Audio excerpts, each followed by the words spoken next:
Então, vamos lá, galera. Vou estar falando sobre entrevista de bombeiro civil. Como você se prepara para uma entrevista para uma vaga de bombeiro civil?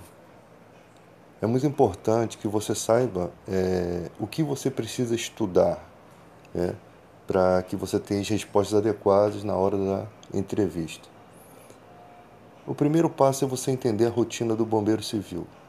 O que um bombeiro civil faz? Ele combate princípio de incêndio, ele faz primeiros socorros, atende primeiros socorros, ele tem uma rotina, ele tem livros de ocorrência, ele faz rondas periódicas, verificando riscos, né? Por exemplo, se perguntam a você, diga para mim um método de prevenção de incêndio que você pode fazer no seu trabalho. Aí você tem que analisar o que você pode fazer durante essas rondas periódicas que você pode combater um princípio de incêndio. Um exemplo, uma guimba de cigarro que as pessoas jogam dentro da lixeira, você observar se não jogaram essa guimba de cigarro acesa. Você verificar o livro de ocorrência para ver se teve alguma coisa de anormal no plantão anterior, né? Nem todo bombeiro civil é responsável, né? Tem gente que não, com o tempo relaxa. É aí que está o problema. Você não pode relaxar. Você como bombeiro civil, você não pode relaxar, né? Você tem que estar sempre estudando. E vai te fazer perguntas também a respeito das classes de incêndio. Classe A, B, C, D, E e K,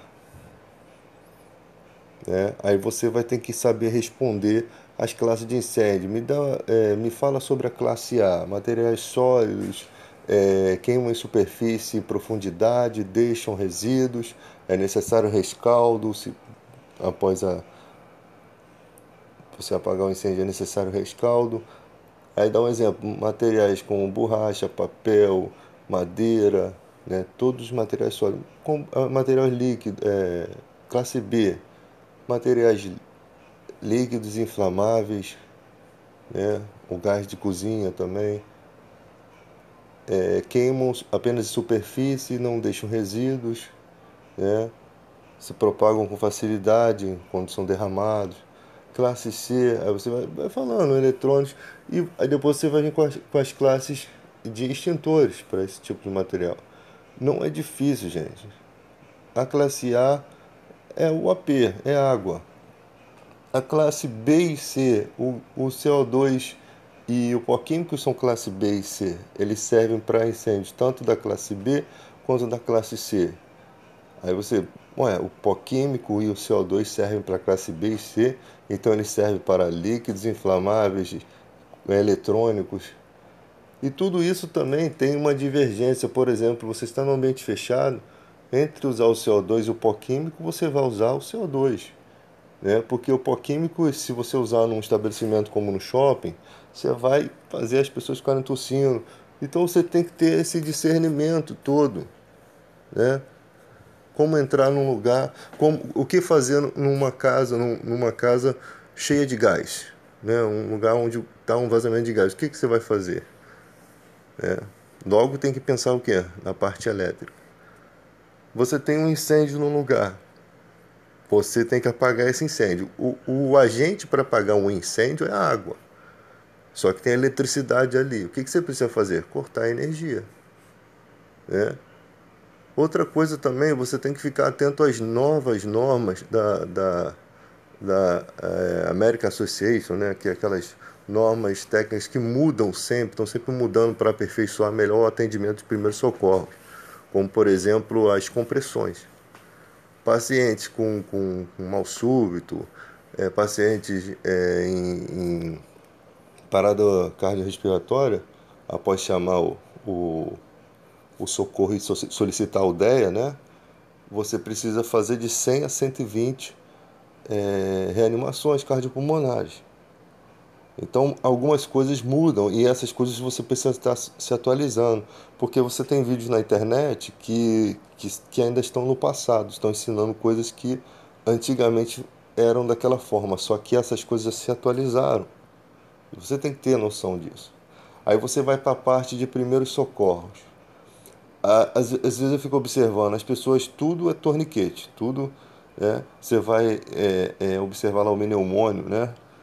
Você tem lá a classe X, A, B, C, D. Esses A, B, C, D, eu acho que é isso mesmo.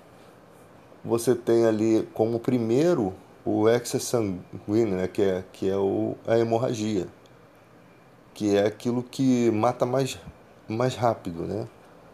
Então a pessoa está com uma hemorragia, pode me perguntar a você que tipo de hemorragia é. Pelo tipo do sangue ali, da cor do sangue, você vai saber se é uma arterial ou se é uma hemorragia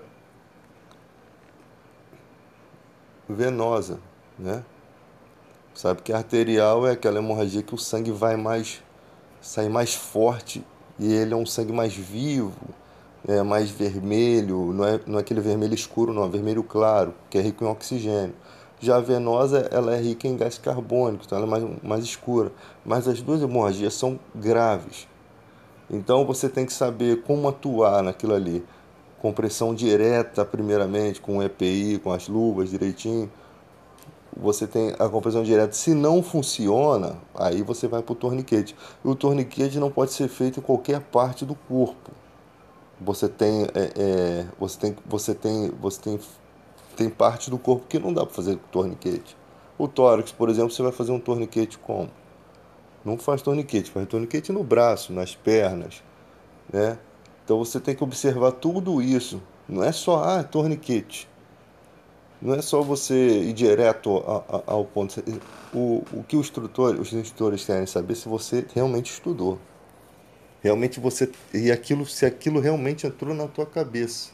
Se realmente numa situação de emergência você não vai travar, você vai saber o que fazer. A manobra de Remes, a gente tem que tomar cuidado porque a gente tem o RCP que a gente faz a medição no processo chifoide e as pessoas ficam muito fixadas nessa parte de RCP. Eu já vi pessoas fazendo a manobra de Remes exatamente colocando a mão no processo chifoide. Aí você vai fazer a manobra lá no meio do peito, que você vai puxar o osso da pessoa. E não, você vai lá no umbigo. A manobra de Remes é umbigo, você tem que lembrar. Porque senão na hora de te perguntarem lá, você vai passar vergonha. Na hora que você tiver que fazer o exemplo lá, você vai passar vergonha.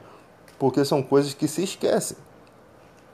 Se você não estudar diariamente, você não pegar um pouquinho, né? Se você, outra coisa, a NBR 14.608, 11.901, as leis, qual é a ANR do bombeiro, a 23, você tem que saber um pouquinho disso aí, porque eles perguntam, porque são as coisas um pouco mais importantes para o bombeiro civil, os regulamentos.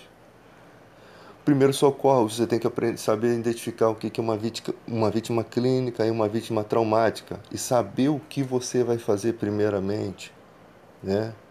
Tudo aquilo que ensina no curso, avaliar a cena. Você está num lugar de risco, um lugar onde teve um tiroteio, tem pessoas armadas ali, você não pode já chegar e meter a mão na vítima, você não pode fazer uma coisa sem planejar aquilo que no curso é ensinado. Então você tem que verificar. Primeiro eu tenho que avaliar a cena. Eu tenho que verificar quantas pessoas estão quantas pessoas sofreram ali o sinistro. Eu tenho que promover a EPI. Eu tenho que isolar a área. Eu tenho que, se tiver em área de risco, a pessoa tiver no lugar de risco de desabamento, eu tenho que saber tirar, o que fazer. Se está acontecendo um derramamento de combustível, eu tenho que tirar ela pelo lado oposto ao que o combustível está escorrendo. Se tiver fumaça e fogo, eu tenho que lembrar do vento nas costas, né? Eu tenho que ter isso, eu tenho que ter isso na minha cabeça como se isso fizesse parte de mim, cara. Você não pode ser um cara que vai para entrevista que não estuda, sabe? Você não pode ser um cara que chega na entrevista e está inseguro, fica nervoso. Você sabe muito, mas trava. Não pode. Você tem que estar seguro, você tem que estar com essas coisas na cabeça. Porque quando te perguntar, a pessoa vai ver a tua segurança. Você estuda. Você Tem gente que se prende muito à teoria, né? teoria, muita teoria atrapalha um pouco. Vai para as coisas mais importantes que um bombeiro faz, né? Tá lá a casa, tá lá um lugar pegando fogo. Você primeiro pergunta, é princípio de incêndio? Não, se for princípio de incêndio, combate-se com extintores. Se já chegou a um incêndio, está em pequeno incêndio ainda, o bombeiro civil pode atuar. Liga a rede elétrica, prepara a linha de mangueira. Entende? Então são coisas que você tem que ter em mente, porque na hora do sinistro, na hora da situação, você vai ter que fazer isso tudo, né? Uma coisa que eu sempre faço na minha cabeça é reviver as minhas experiências, reviver as coisas que eu estudei, as coisas que me passaram no curso, né? Como eu vou atuar na linha de mangueira, como que vai ser. Eu vou sugerindo situações e vou, tipo, analisando, pensando o que eu faria nisso. Eu tenho uma dúvida quanto a isso aqui, eu vou perguntar, né? Eu vou chegar para um cara que está trabalhando, como é que você faria isso aqui? Vou ver a resposta dele, vou ver se adequa às questões do curso, eu vou perguntar. O que acontece hoje em dia, no nosso grupo de bombeiro civil aí, que os grupos são fechados, né? Cada um tem sua galerinha. Parece que o povo não gosta de ensinar, porque fica com medo de perder a vaga, né? Que é muito concorrido. Esse dia eu estava até conversando com uma pessoa, a pessoa falou, eu falei, como é que você arruma trabalho de bombeiro civil? Ela, eu vou no shopping, chego no shopping, sabe que no shopping o bombeiro civil não pode ficar responsável por soldas em loja, né? As lojas estão fazendo solda, então o bombeiro do shopping não pode ficar preso ali. Então a loja, para fazer, em alguns shoppings, para fazer o serviço de solda, ela tem que contratar um bombeiro civil, mesmo que seja por horas. E ali ela ganha um dinheirinho, oferece os serviços. E eu falei, caraca, mais uma ideia brilhante. Show de bola, porque o corre-corre da vida tá assim, galera. Eventos, né? Então, se eu for fazer um evento, por exemplo, Rock in Rio, Sambódromo, o que eu vou encontrar lá?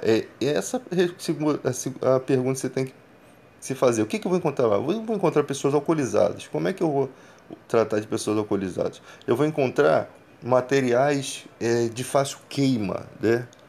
Que pode trazer um incêndio enorme. Como é que eu já vou atuar? Se um carro alegórico que ele pega fogo, o que eu vou fazer? Né? Então, eu já tenho que estar com isso em mente. Não é só ir fazer o evento. Eu já tenho que já prever o que pode acontecer, fazer todo esse trabalho de análise. Isso chama-se análise de risco. Pode acontecer também queda de arquibancada, né? Pode acontecer várias coisas.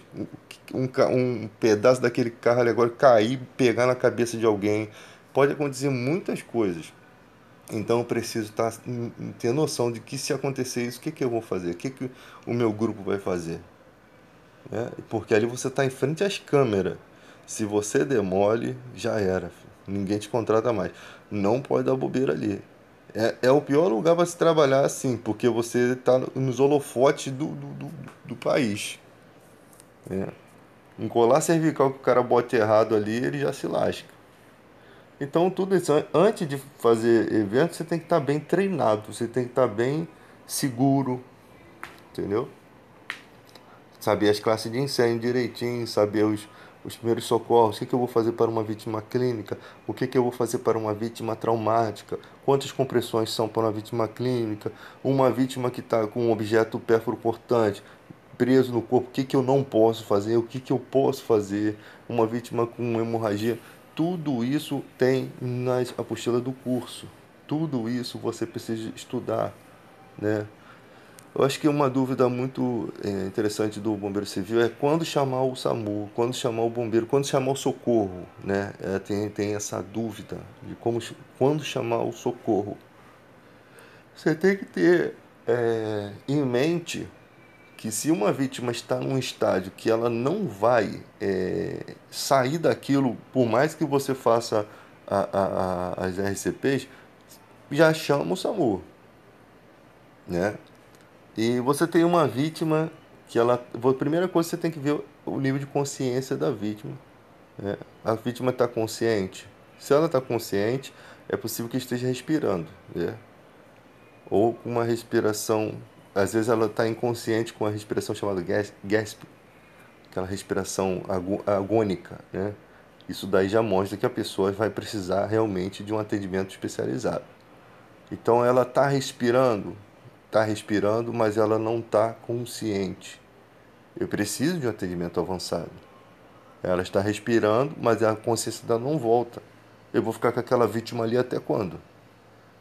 Se a pessoa ali tem. A pessoa fica ali naquele estágio ali, o que eu vou fazer com a vítima? Então, eu preciso de um atendimento especializado para poder levá-la ao hospital, para poder cuidar dela até que a sua consciência volte, né? Enquanto isso, o que eu vou fazendo? Chamo o atendimento, vou analisando ali o que eu posso fazer para deixar a vítima mais confortável possível, né? Observo se tem alguma coisa obstruindo as vias aéreas, né? Alguma coisa que causou aquela situação ali, né? E vou acompanhando a vítima ali, sempre verificando, ela está respirando, ela tem um pulso carotídeo, está respirando, ela só está inconsciente. Então dá um tempo para ela voltar, mas sempre ali acompanhando ela. Não é deixar a vítima lá no chão e sair e depois voltar quando quiser. Porque tem gente que não tem responsabilidade nem paciência. Não tem jeito para trabalhar com bombeiro civil, né? Não tem jeito, não leva jeito. Então por isso as empresas realmente elas vão querer na entrevista te comer vivo, filho. Vai querer saber tintim por tintim do que você sabe. E uma coisa é você vai para entrevista com pessoas que são bombeiros civis, que são instrutores, que sabem. Eles sabem se você sabe ou não, né? Então, para isso é muito importante.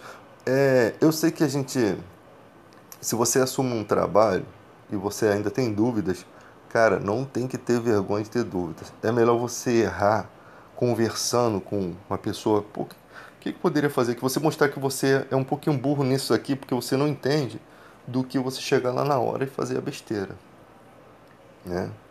Eu acho que situações de emergência, né, sempre tem que ser colocado, sempre tem que ser colocada palestras, tipo você tem bombeiros civis aí na sua empresa. Você sempre tem que mandar, hoje em dia é tão fácil, cara, você manda pelo Zap palestras. Ó, vocês viram a palestra? Eu quero que vocês vejam, tá? Que eu vou perguntar coisas sobre a palestra. E você manda pelo Zap e a pessoa vai lá assistindo a palestra de atendimentos, principalmente primeiros socorros, porque nem todo dia você tem emergência. De incêndio, então, quase você não tem, né? Mas primeiro socorro você está sempre atendendo alguém, não emergência, muita emergência, mas você está sempre atendendo alguém se você trabalha em estabelecimento comercial. Tem sempre alguém que cai, tem sempre alguém que passa mal, tem sempre alguém precisando de uma cadeira de roda, tem sempre alguém que está vindo do hospital e passa mal ali na sua frente, às vezes tropeça e cai. E tem sempre alguém para você fazer um curativo, cara. O ser humano vive se arrebentando, isso é da natureza.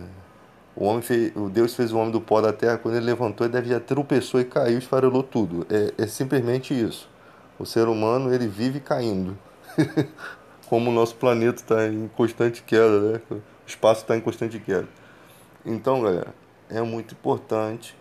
E após você fazer o curso de bombeiro civil, cara, se você realmente respira bombeiro civil, se você realmente diz, eu sou bombeiro civil, você tem orgulho disso. Você tem que sentir orgulho mesmo, porque foi você que fez o curso, foi você que se ferrou todo lá na casa de fumaça, foi você que ficou lá no sol, foi você que sofreu. Tem que ter um pouco de orgulho, sim. Porque você é o cara que vai. Eu acho que as pessoas não entendem isso. Você é o cara que vai ser o princípio de socorro de uma pessoa. Ou seja, o bombeiro vai demorar trocentas horas para chegar onde você está. O SAMU vai demorar trocentas horas para chegar onde você está com a vítima. Você vai ser a esperança daquela vítima. Sabe? Eu não entendo porque estavam até querendo tirar o nome bombeiro civil da gente pra poder, tipo, "Pô, vocês não são nada. Mas somos alguma coisa, cara. Temos algum valor sim. Por quê? Porque nós somos aquele que mete a cara no princípio de incêndio. Nós somos aquele que mete a cara num pequeno incêndio e vai cuidando para que esse incêndio não se alastre até a chegada do bombeiro. Nós somos aqueles que têm ali o que fazer o primeiro socorro, o primeiro atendimento de uma vítima. Ou seja, o que você prefere? Se você toma uma cacetada na cabeça, um bombeiro que está a 5 km de distância ou um bombeiro civil que tem um curso de socorrista, que tem, mesmo que não tenha um curso de socorrista, mas que sabe fazer um primeiro socorro e você está ali todo ferrado ali no chão. O que você prefere? Né? Como quem diz, quem não tem cão caçar com gato, é exatamente isso. Então as pessoas desvalorizam muito. O bombeiro civil. Não, é um cara que faz a sua função. Ele atua dentro da sua função, né?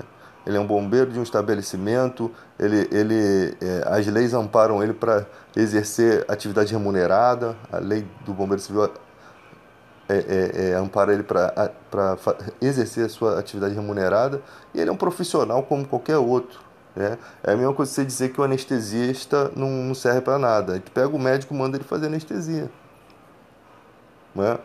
Então, galera, sempre prestando atenção nisso, né? Procedimentos invasivos jamais fazer invasivos. Sempre tem que lembrar que somos bombeiros civis fazendo procedimentos evasivos, né?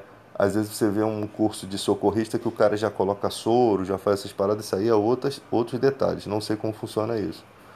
Então você procurar fazer as NRs. Eu vou fazer a NR 35 não porque eu quero trabalhar em altura, mas porque eu quero entender. Eu quero saber, quanto mais conhecimento é melhor. Isso desenvolve a sua vontade para as próximas coisas que você vai fazer, né? Às vezes você não quer trabalhar em altura, mas você precisa fazer acompanhar um serviço em altura. Você tem a NR 35, você se dispõe aí. Não quer dizer que você vai fazer resgate em altura, né? Mas você vai aprender como é um resgate. Se na sua vida você precisar de usar uma situação aí, de repente para descer de um lugar, até usar as mangueiras, não sei se dá para usar as mangueiras para descer de algum lugar, as mangueiras de incêndio. Se você precisar de uma emergência fazer algum improviso, você tem uma noção. E isso é muito bom, né? Então a galera aí que faz o curso, que vai na entrevista, cara, não estude só no dia da entrevista. Isso tem que ser uma coisa sua. Você tem que gostar de pensar nas coisas que você faz. Você tem que estudar todos os dias. Você tem tantas ferramentas para estudar. Você tem vídeos no YouTube, você tem apostilas. Troca as apostilas, galera. Manda uma apostila para um, manda a tua do curso para mim, pega livro de primeiros socorros, mete a cara. Daqui a pouco você tá com interesse, gostando de uma área que você às vezes nem achou que ia entrar, a área da saúde, né? Porque a área da saúde e bombeiro civil tem tudo a ver. Quem tá na área da saúde pode fazer um curso de bombeiro civil, vai estar milhões de passos à frente. Porque é um cara da área da saúde, né? Ele tem uma noção de primeiro socorro muito mais avançada que nós. Então é isso aí, galera. Deixa essa dica aí. E entrevistas, você às vezes pensa que tem empresas que o cara faz uma provinha lá, múltipla escolha, e o cara passa. Mas as entrevistas agora é diálogo, é entre um instrutor e você. Ele vai fazendo as perguntas e vai vendo como que são as suas respostas. É assim que são as entrevistas. Um forte abraço a todos, que eu puder ajudar, estamos aí. Depois eu vou botar o link na descrição aí da galera que está esperando a homologação, para saber consultar aí no site do Bombeiro e algumas novidades aí. E sempre, galera, busque a Height Associate, que são as atualizações para primeiro socorro, porque isso daí é muito importante. E se ela muda e você chega na entrevista e você não tem noção do que mudou, você perde pontos. Então tem que estar sempre atualizado. Fique com Deus. Forte abraço a todos. Somos guerreiros.